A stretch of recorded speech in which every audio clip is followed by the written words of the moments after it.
Hello everybody and welcome back to the channel. In today's video we are going to be talking about dolls I never thought I would own. I originally got this idea from Life and then I forgot I was going to do it, and then Alley Cat Loves AG did it, and that was my reminder to go ahead and do that. So if I remember, I will leave both Kaeya and Allie's videos linked down below.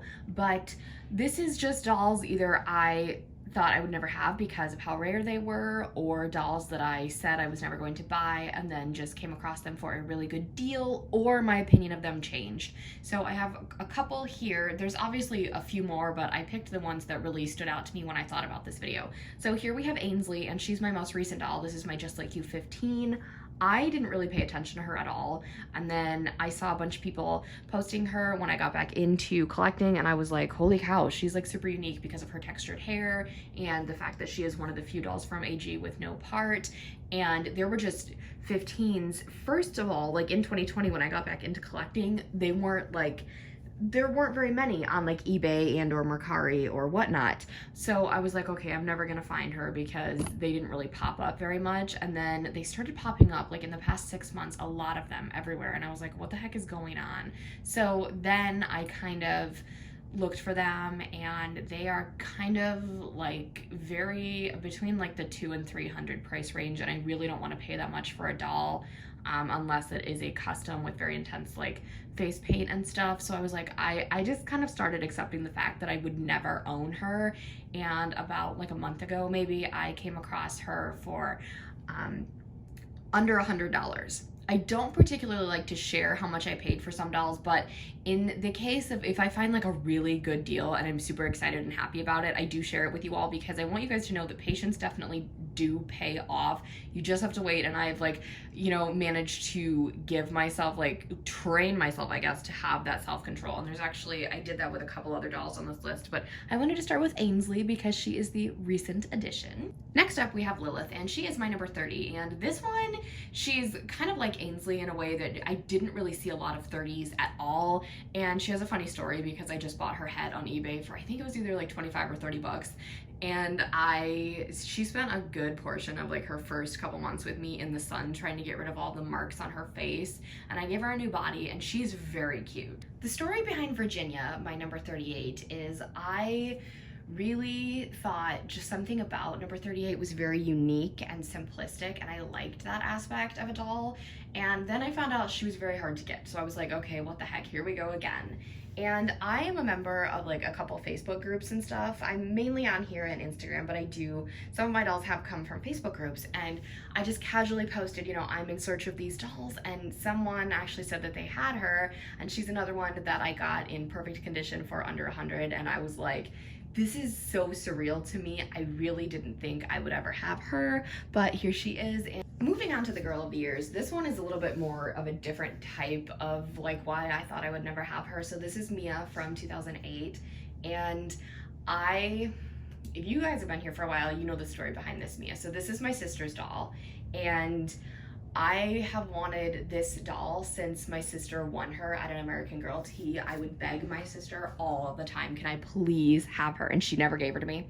And so it wasn't until January of this year when my sister gave me her 6 dolls to kind of fix up and hold on to until she wanted them back, if she ever does. So I did buy my own Mia when I got back into collecting, excuse me, and I didn't connect with her. I didn't fall in love with her, and it was something about this particular Mia. So this is like, you know, I guess like the holy grail of dolls I never thought I would own, just because, yeah, she's a Mia, but it was this particular Mia that I wanted, and I finally got her. And it's extremely surreal to me because even though like I lived in the same house as her, and you know, she was in my room because my sister and I used to share a room and stuff, like I was always, you know, with her, but like she was never mine. So now I kind of have her, and I had to put her in here because I was like, this is probably the most unique story of why I never thought I would have a doll. The other Girl of the Year on this list is Leah Clark from 2016, and this is actually kind of random. So she was the 3rd doll I bought after getting back into collecting, and at the time I'd only been back into dolls for a week, and at the time I was under the impression that finding Leah's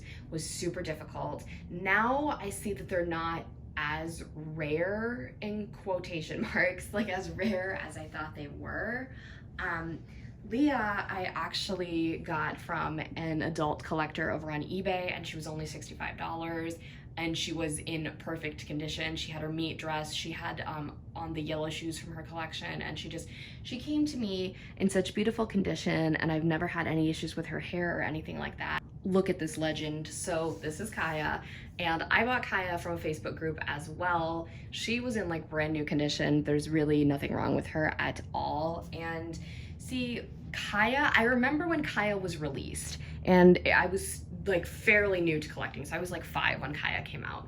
And even though I exclusively collected historicals, I never really wanted a Kaeya, because when I was collecting historicals, they would always come out with like a best friend doll. Like the year I would get one for Christmas, and then it was, oh, I want to get the new one. So Kaeya just kind of fell through the cracks. And then I got back into collecting, and I was like, no, I really just, something about her face mold I'm not really, you know, vibing with. And then as I got more into like researching like how each doll was created and stuff, I found out all of the effort that was put into Kaeya, and I really like dove into her collection. And I was like, you know what, she's in pretty good condition. She's a good price. I'm gonna get her. And I fell in love with her, and she is like, to me, yes, Kaeya is a member of the historicals, but Kaeya is like the historical, you know what I mean? I mean, obviously I always say Kirsten is my favorite, but Kaeya seriously is immaculate, and she is in a league all of her own. And I never thought I would own a Kaeya, just because I wasn't like, I really didn't like her, but she just looks so sweet and innocent. And my best friend was always like, Kaeya looks so sad, and she does. Like, I just want to give her a hug. She's just so precious, and I love Kaeya's. Seriously, if there's any doll on this list that I recommend, please go buy yourself a Kaeya, because she's the best. This is Marie Grace Gardner, and I seriously never thought I would have her in the condition that I wanted her, which was brand new. And yeah, she does have that weird leg defect where the one is shorter than the other. That's why she always stands funny, but I think it's kind of cute, so I'm not gonna, you know, bother with that. But I wanted her brand new in box, and by the grace of God, I found her on Mercari, not last summer, but the summer before, brand new in box for $130. I legit thought I got scammed or something, but I went ahead, like the Lord just told me, okay, it's going to be okay. So I just went ahead and I bought her. Then I remember she took a little bit to ship, and I was like, oh no, this is my first like bad experience. And no, she ended up coming, and the whole thing was legit. And I modernized her for a little bit, but that was before I kind of decided I want all the historicals to stay in their accurate clothing. You can't have one without the other. So here's Cecile Ray, and Cecile is the one that is always more hyped up in the duo, and I do love them both equally. I don't think I have a favorite, but yeah, this Cecile came to me. I won her on an eBay auction for under $200, and Cecile's, if you don't know, they the scalpers like really love Cecile's, and I didn't care that she wasn't in perfect condition. She was in way better condition than I thought she was going to be. I know she's got a chip on her nose. Sometimes you can see it, sometimes you can't. That doesn't bother me. Her hair is not perfect. I can fix it, but I just kind of want to leave it how it is for right now. I can always send her to the doll hospital. I do believe they're still replacing Cecile heads. Don't quote me on that. I've never sent a doll off to the doll hospital, so I'm kind of hesitant to do it just because of my anxiety. I'm sure everything would be fine and it would be a great experience, but I haven't done it yet. I think with her, it just took me so long to get her. I kind of don't want to let her out of my sight for a little bit because it's still surreal. I walk into my doll room and I'm like, I own a Cecile. This is Hayden, and she's my custom number 4. So I like the number 4 face mold.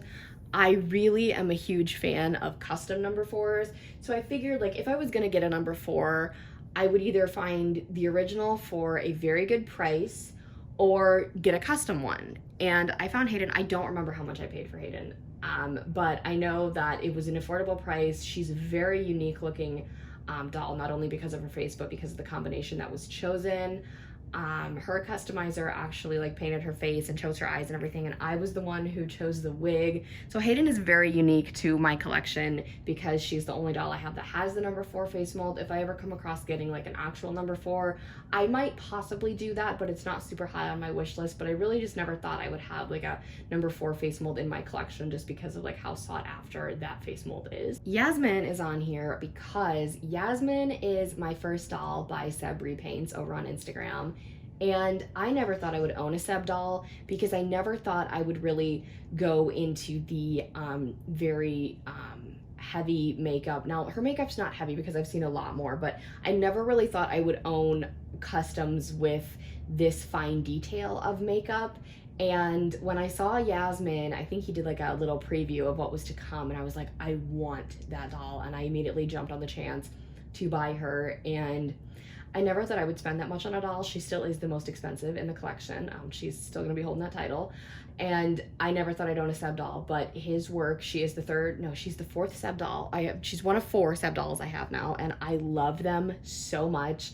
Yasmine is always gonna be like kind of the star because she was my first Seb doll, but for real, I never thought I would own a doll that looked, you know, this sophisticated, I guess you could say. So I had to put her in here just because she's very unique, and like I said, I never thought I'd own like a custom that looks like this from someone as talented as Seb. We're ending with Primrose because she has probably one of the more unique stories as well. So she's a custom Marie Grace. Her face was painted by Small Friends, and her wig was given to her by Allison of AG Primrose. So Allison had this doll, and her name was Carter in her collection. And I remember when I watched Allison's All My Dolls video, she showed her, and I was like, that doll is so pretty. I don't think she'd ever sell her, but if she ever does, I need to be the one to buy her. So I was very intrigued by this doll from the very beginning. And then another year went by, and she had her in her video again, and I was like, oh my God, there she is, so freaking pretty. And then right before Christmas, I was getting ready to tell my mom what doll I wanted my parents to get me as like my bigger Christmas gift. And I had picked out number 33. And I was like, okay, here's the doll. And then I saw Allison was selling some dolls, and I was like, crap. So the first doll she lists happens to be this one. And I was like, okay, how can I make this work? So she was an extremely good deal. I explained to my mom. My mom said, go ahead. So I went ahead and bought her. My parents reimbursed me, but the catch was I couldn't see her, and I couldn't open her up until Christmas morning. So it was an absolute surreal dream. And the reason her name is Primrose is because I had that name on my list for a very long time, and I thought it would be kind of cool to name her kind of after where she came from. So her name is inspired by the fact that yes, she is one of my super fancy girls, but also that it just kind of reminds me where she came from. And I never thought I would have a doll, and she's actually one of 2 dolls I bought from Allison now. So yeah, she has a fun little story. So those are the dolls I never thought I would own. Let me know dolls that you have in your collection now that you never thought you would, because it's kind of fun to see like how your collections grow and change over the years. If you have not already, go ahead and give this video, oh my God, you guys, Rebecca just fell. If you have not already, go ahead and give this video a big thumbs up, leave that positive comment down below, hit that subscribe button to join the fam, and tap that really cool notification bell so you can know the exact moment I post a new video. Have a blessed day, and I'll speak to you all soon. Bye, everybody.